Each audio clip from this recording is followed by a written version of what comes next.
On her birthday, my 10-year-old daughter woke up in an empty house. The whole family drove off to a luxury vacation, leaving her behind.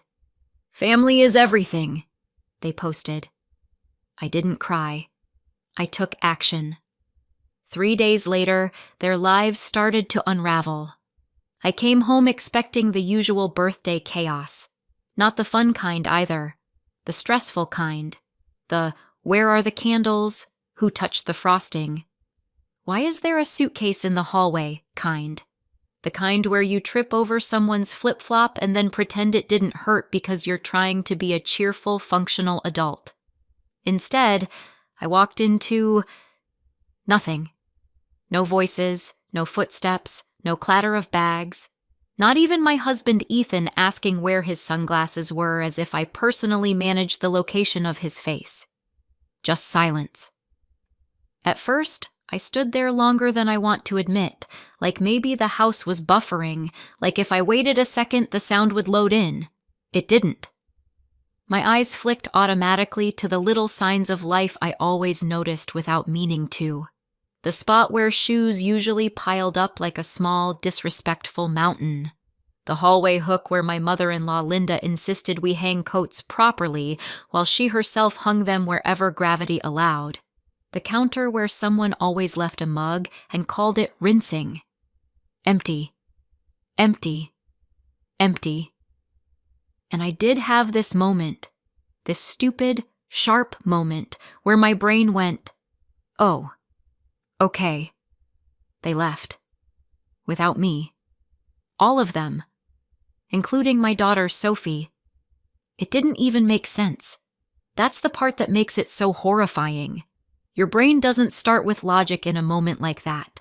It starts with fear and then tries to build a house around it.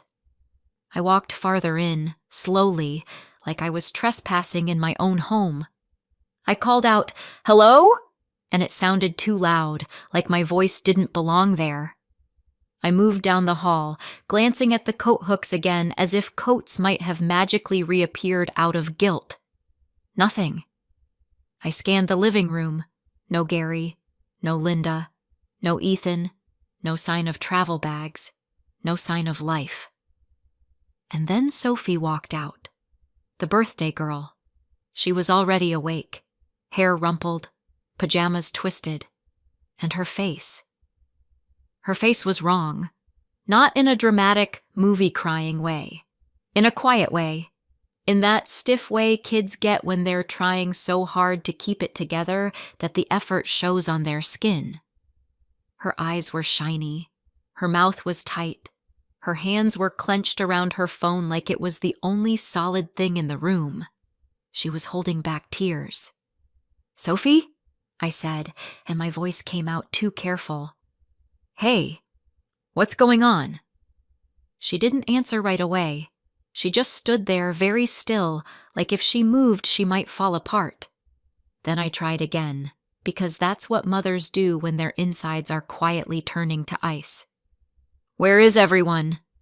Sophie's throat bobbed. She blinked hard, like she was trying to push the tears back up into her brain, and then she said, small and flat, "They left." I stared at her. It's weird how your body reacts to certain sentences. My chest tightened like I'd been braced for impact without knowing it. "What do you mean, they left?" I asked. "Sophie, what are you talking about?" She swallowed again. "I came out," she said, and her voice shook even though she was trying to keep it steady. "And nobody was here. I didn't know where anyone was. I didn't know if you—" She cut herself off and breathed in, sharp. "I didn't know what was happening." I took a step closer. "Okay," I said, because I needed a word that wasn't panic. "Okay, how do you know they left?" Sophie looked down at her phone. Her fingers tightened around it. "Because I checked," she whispered. I looked at my phone, and I saw something. Then she held it out to me, and there it was. A bright photo.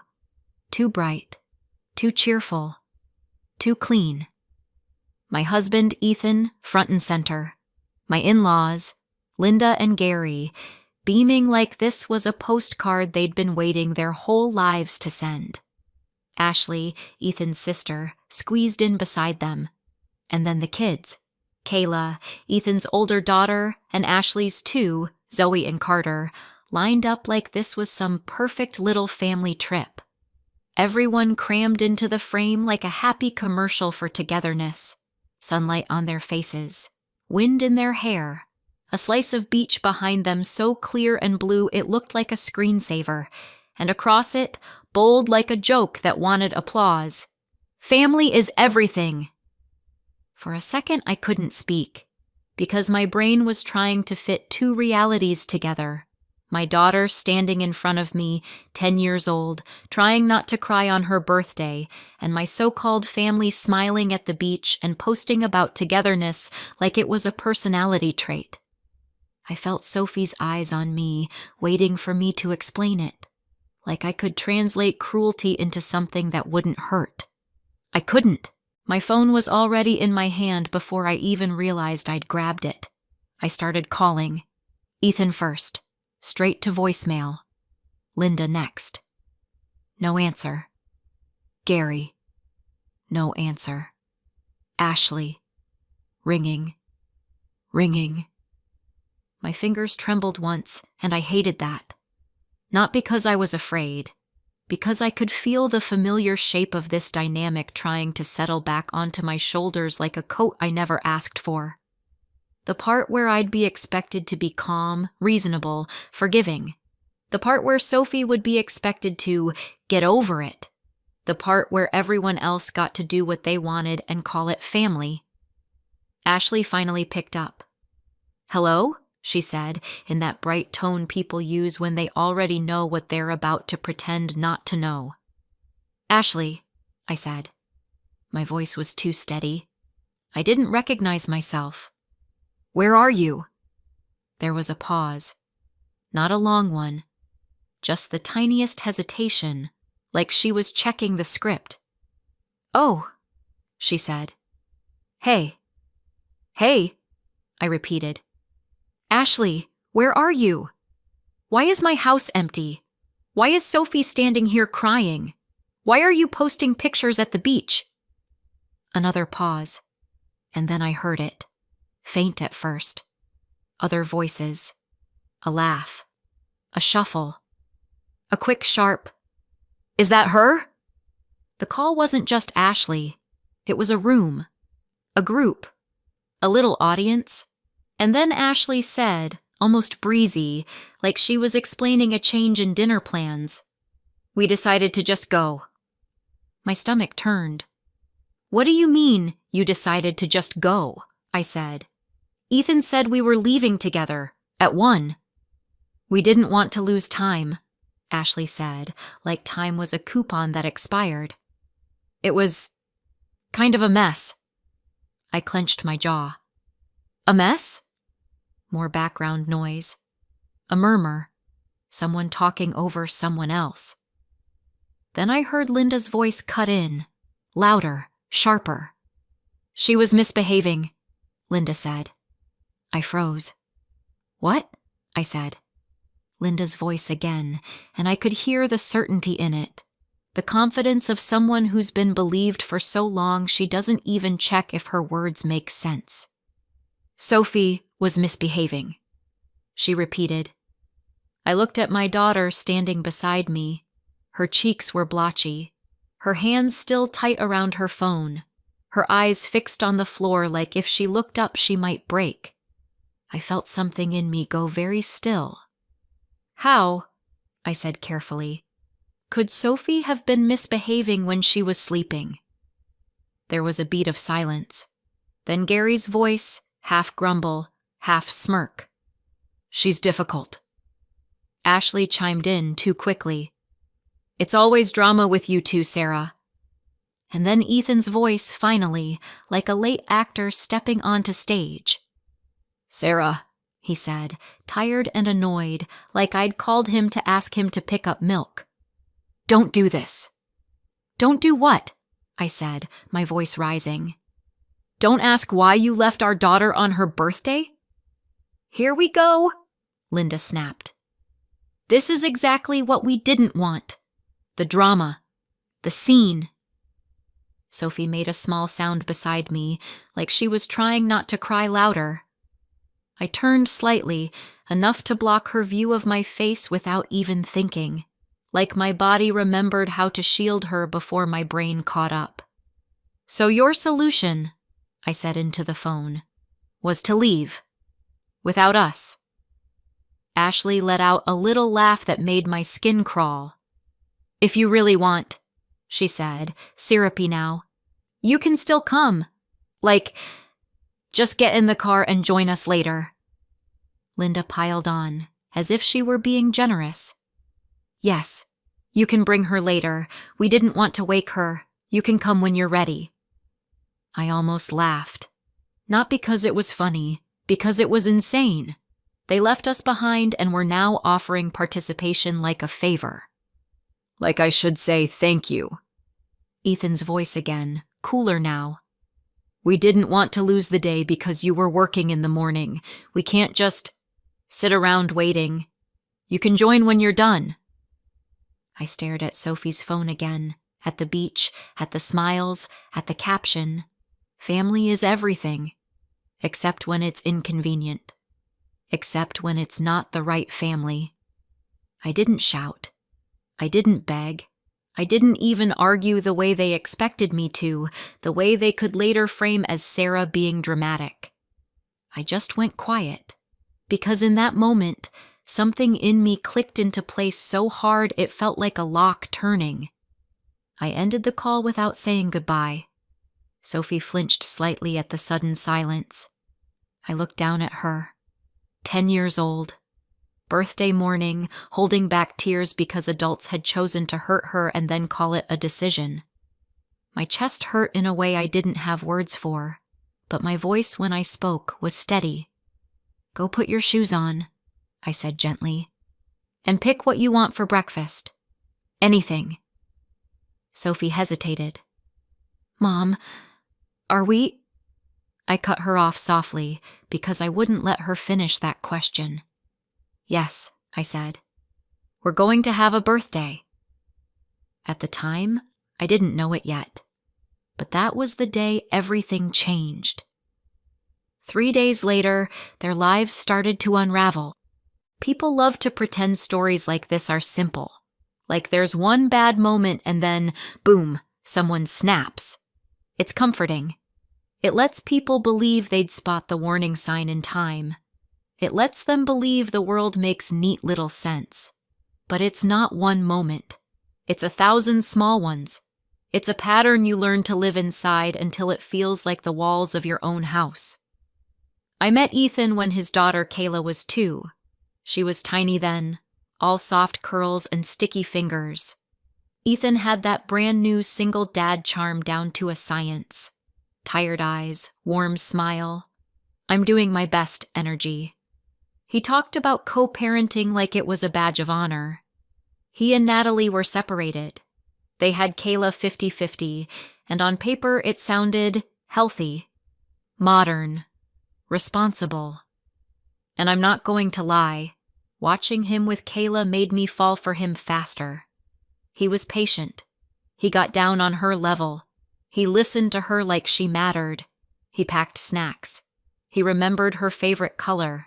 He did those little dad things that make you think, okay, this is a man who shows up. When he introduced me to Linda and Gary, I thought I'd lucked out. They were attentive. They fussed over Kayla constantly. Does she need her water? Is she cold?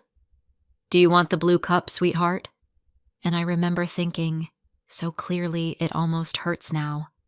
If they love Kayla this much, then when Ethan and I have our own child, our child will be so loved. It felt like a good sign. We fell in love. We got married. We had Sophie. And I waited for that love to expand. It didn't. It did something else. It narrowed. It stayed pointed in one direction, like a spotlight that refused to move. Kayla got older. She's 4 years older than Sophie. And the favoritism didn't fade. It sharpened. Linda and Gary treated Kayla like royalty. I mean it literally. Whatever Kayla wanted, Kayla got. A special dessert, a new outfit, a just because gift. Front seat privileges, the biggest slice, the loudest praise. Kayla was the golden child, the treasured one, the one everyone performed for. And Sophie? Sophie was tolerated. It started small enough that you could almost pretend it wasn't happening. Linda would show up with something for Kayla, an iced coffee for herself, a glossy little bag for Kayla, and then pat her purse like she'd just remembered a chore. "Oh, shoot! I forgot, Sophie," she'd say, smiling like it was cute. Or she'd make it up by handing Sophie something random she clearly grabbed at the last second. A keychain from a gas station, a half-melted chocolate bar from her coat pocket, a too-big shirt with a slogan Sophie didn't understand. Meanwhile, Kayla would get the thing she'd asked for, the exact thing, in the right color, with a bow. Gary was quieter about it, which somehow made it worse. He'd hold Kayla's drawing up like it belonged in a gallery. "Look at that! That's talent." Then glance at Sophie's and give a slow little nod like a disappointed teacher. He'd say. "Needs work." And if I raised an eyebrow, if I asked questions, I got the same answer every time. "Oh, Sarah, don't be so sensitive." Then it became words. "She's not as bright as Kayla. She doesn't behave as well. She's dramatic. She's difficult." And the worst part is how casually they said it, like it was a fact, like they were describing the weather. Sophie heard it. Kids always hear it. I tried to buffer it. I tried to counter it with praise, with love, with extra attention. But you can't outlove a room full of adults determined to make a child feel smaller. And then there was me, because I didn't just become Sophie's mom, I became Kayla's stepmom.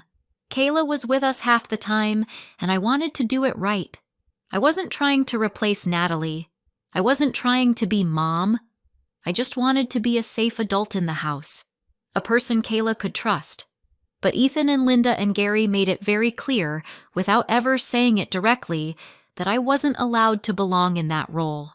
If I made a simple call, "Hey Kayla, it's bedtime," Linda would override me in front of her. "Oh, she can stay up a little longer." If I tried to enforce a basic rule, "Shoes off in the house," Gary would laugh and say, "Relax, she's a kid."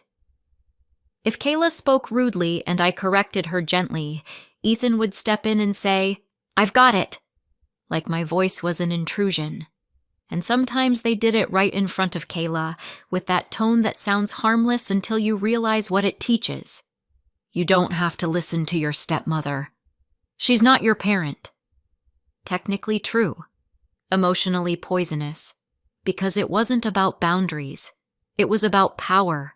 It was about keeping Kayla's loyalty pointed in one direction and keeping me in my place.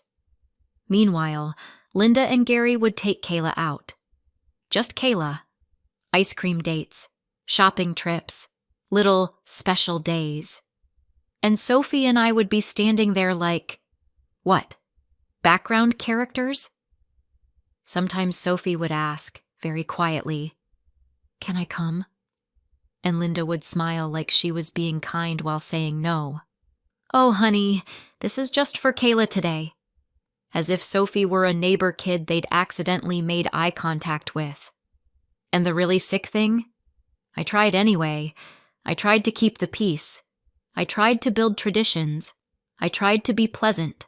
I tried to be easy.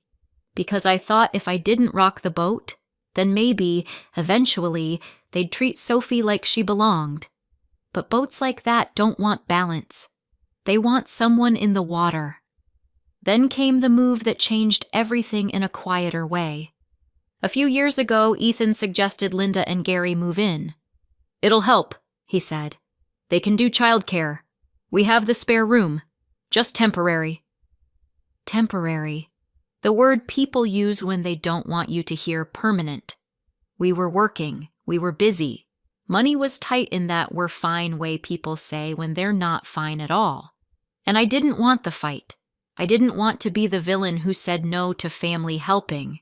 So I agreed. And once Linda and Gary moved in, the house stopped feeling like mine.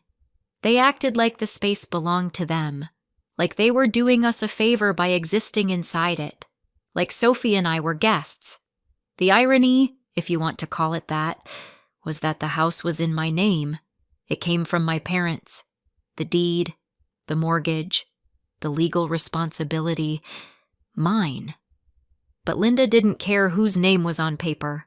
Linda cared who she could dominate in practice. And little by little, I became the person who paid the mortgage and then got corrected in her own kitchen. So when I stood there on Sophie's 10th birthday watching her hold back tears because the adults in her life had decided she was disposable, it didn't feel like a new betrayal. It felt like the clearest one. I looked at my daughter and made a decision. This was the last time I would let them make her feel like she wasn't enough. I didn't have time to collapse. That sounds dramatic, but it's true. There are moments where you can fall apart later, privately, when no one needs you. And there are moments where you don't get that luxury because your kid is standing in front of you on her birthday trying not to cry. Sophie didn't need a broken mom. She needed a mother who moved. So I moved. I looked at my phone, then at Sophie, then at the too bright beach photo again, and something in me snapped. Not into rage, but into action. Okay, I said, like I was accepting a challenge. Plan changed. Sophie blinked at me. Are we not going? No, I said, and I made sure my voice was firm. Not bitter. Not shaky. Firm. We're not chasing people who don't want us there. Her mouth trembled. But it's my birthday. I know. I crouched in front of her so she had to look at me. And you are not going to remember your 10th birthday as the day you got left behind. Got it? She nodded, but her eyes were still wet. So I stood up and started calling everyone I could think of with the kind of energy that probably scares telemarketers. First, my friends. Not the let's plan something next month friends. The if I call you at 10 in the morning and say I need you, you show up friends. Can you come over today? I asked. Like, today. There was a pause on the line, then, what happened? I told them fast. The abandoned birthday, the beach post, the phone call, the reaction was immediate. Oh, hell no. I'm coming. What do you need? Then, my parents. I called Mom and Dad, and I didn't even get through the hello before my voice cracked. And that was the only time I let it. I told them what happened. I told them Sophie was crushed. I told them I needed help. Mom's voice went dangerously quiet in that way only mothers can do when they're about to become a weather event. We're leaving now, she said. Mom, it's 2 hours. We're leaving now, she repeated. And Dad? Dad just said, calm as stone, we'll be there soon. I didn't ask twice. Then I went into full rebellion mode. Not the cozy, let's make the best of it mode. The furious, determined, you don't get to ruin her mode. I pulled out decorations we'd already bought for the trip. I ordered a cake like my life depended on it. I dug through drawers for candles. I turned music on loud enough that the quiet in the house couldn't sneak back in. Sophie hovered at first, unsure, still bruised by the morning. So I gave her jobs. Important ones. Pick the playlist, I told her. This is your day. Choose the frosting color. Decide the snacks. Little pieces of control. Little pieces of power. And slowly, the tension in her shoulders started to loosen. Friends started arriving with bags of chips, balloons, groceries, chaotic energy. One of them brought flowers like we were attending a funeral for Ethan's common sense. Another brought a ridiculous birthday crown and plopped it on Sophie's head like it was a coronation. "Birthday girl," she said. "You run this place." Sophie laughed. Small at first, then bigger, like she surprised herself. When Mom and Dad arrived, it felt like reinforcements. Not just emotionally, physically. The house filled up with people who were there on purpose. People who looked at Sophie like she mattered. Mom hugged Sophie so tight Sophie squeaked. Dad lifted her off the ground like she was still 5 and said, "Happy birthday, kiddo," like it was a promise. We took pictures, real ones, not performative family is everything ones where Sophie's smile reached her eyes again. And yes, somebody posted. Not because we needed likes, but because I wanted a marker in the world that said, we were here, we didn't disappear, we didn't get erased. By the time the candles were blown out, Sophie's cheeks were flushed from laughing, not crying. She leaned into me on the couch afterward, full of cake and sugar and relief. "Best birthday," she whispered, and I felt my throat tighten again. Not with sadness, with something sharper, because I knew what it had taken just to get her there. When Sophie finally went to bed that night, happy and exhausted, I sat at the kitchen table with my phone in my hand. The house was quiet again, but it wasn't the same quiet as the morning. This quiet felt like control. I stared at the screen for a long moment. Then I called Ms. Reynolds, a divorce lawyer, and I set up an appointment. They came back 3 days later. I knew exactly when, because I was supposed to be there with them. 3 days of beach photos and smug captions, 3 days of acting like Sophie's tears didn't exist. Mom and Dad stayed, not as guests, as support, as a boundary with a pulse. Sophie was not in the house when they returned. I'd arranged that. A friend picked her up for a play date because my daughter had already had enough adult ugliness for one birthday. She didn't need front row seats to what came next. By the time the car pulled into the driveway, I was calm. Not, "I'm okay," calm. The kind of calm you get when you've already decided the outcome and now you're just waiting for the scene to catch up. Mr. Lopez was there too, my divorce lawyer's process server, quiet and professional, folder in hand. The front door opened, and in walked Ethan, Linda, and Gary. Kayla wasn't with them. I assumed Natalie had her. They looked happy, sun-kissed, relaxed. Like the last 3 days had been a vacation in every sense, including the part where they'd left their problems behind. Ethan stepped in first, still half smiling, like he expected Sophie to come running out and pretend nothing happened. Linda followed, already scanning the room like she was checking for dust she could criticize. Gary came in last, carrying a bag like he owned the place. Then they saw Mom and Dad. Ethan's smile flickered. Linda's eyebrows shot up. Gary frowned, and then Ethan's eyes landed on Mr. Lopez. "What's this?" Ethan said, the smile now fully gone. Mr. Lopez didn't answer him directly. He just stepped forward and did his job. He handed Ethan a set of papers, divorce papers. Then he turned and handed Linda and Gary a separate packet, a 30-day notice to vacate. Linda took it like it might be contaminated. Gary snatched his like he could intimidate the ink off the page. Linda's face changed first, because Linda reads quickly when it involves her. "What is this?" she snapped, voice rising. "Who are you?" Mr. Lopez stayed calm. "Ethan, you've been served." Then, without changing his tone, "And Linda, Gary, this is a 30-day notice to vacate."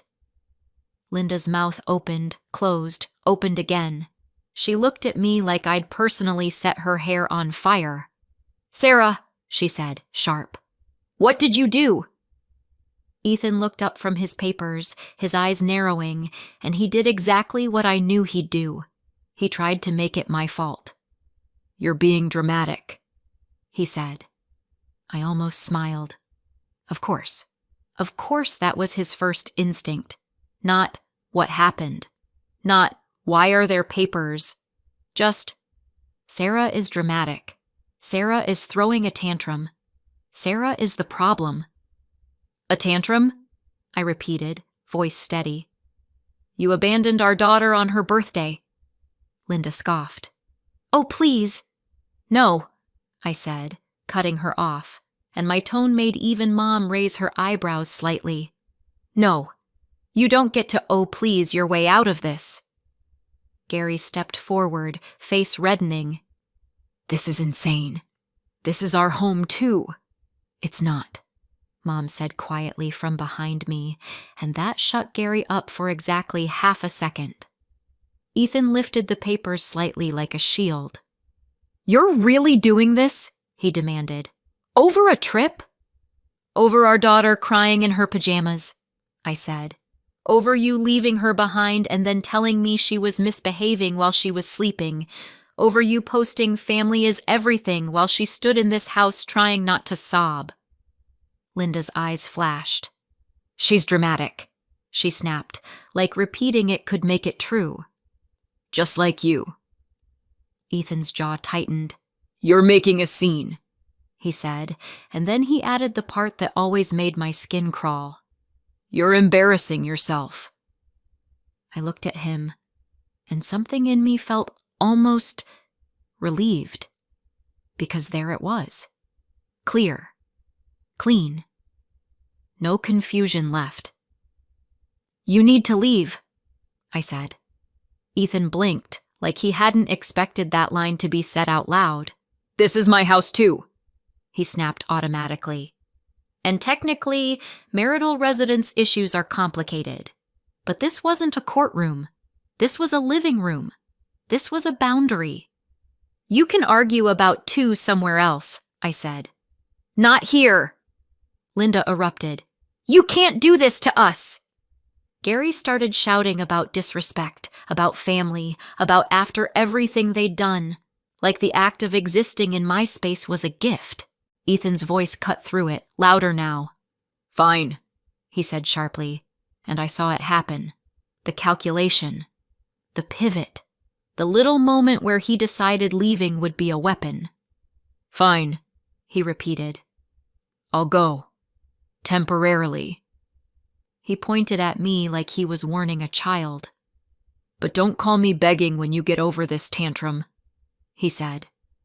Because you will. He grabbed his bag. Aggressive movements, all performance. Linda and Gary hesitated, looking between Ethan and my parents, and I could see the pride war in their faces. They didn't want to stay under my parents' gaze. They didn't want to sit in the house after being handed a notice to vacate like they were unwanted guests, because they were. Linda lifted her chin like she was a queen being exiled from a peasant's hut. We're not staying here, she snapped. Not with them. Gary muttered something about disrespect again, because it's his favorite hobby. They grabbed a few essentials, enough to make it dramatic, and Linda hissed, We'll be back for the rest. Sure, I said, and I meant, not on your timeline. They left. Not quietly, not gracefully, but they left. The front door shut, and the house went still. Not empty still, not the morning kind. This was a different stillness. This was the kind where, for the first time in a long time, I could breathe in my own home without waiting for Linda's criticism to land like a slap. Mom exhaled behind me. Dad's hand rested briefly on my shoulder, steady, grounding. Later, when Sophie came home, she ran into the living room and stopped short, eyes wide. Mom, she said carefully, where are they? I knelt and pulled her into my arms. Gone for now, I said into her hair. And you're safe. And for the first time since that beach post, I believed it. 6 months later, the house feels like mine again. Not in a symbolic way, in a real way. In the, I can put my keys down and they'll still be there way. In the, no one is stomping around my kitchen acting like I'm the help way. The divorce is done. The constant nagging is gone. The constant correction. The constant pressure to be smaller so everyone else can feel bigger. And financially, it's not magic, but it's better. Because here's the truth. I was paying that mortgage either way. What I wasn't doing anymore was carrying a house full of adults who treated me like an inconvenience while enjoying the roof my parents helped me keep over all our heads. Mom and Dad come over more now. They're retired. They have time. Sophie's different too. She laughs more. She walks through her own home like she belongs here. Like she isn't waiting to be compared to Kayla or Zoe or Carter or whoever the favorite is this week. Custody settled the way I didn't expect and still don't fully understand. Ethan has visitation.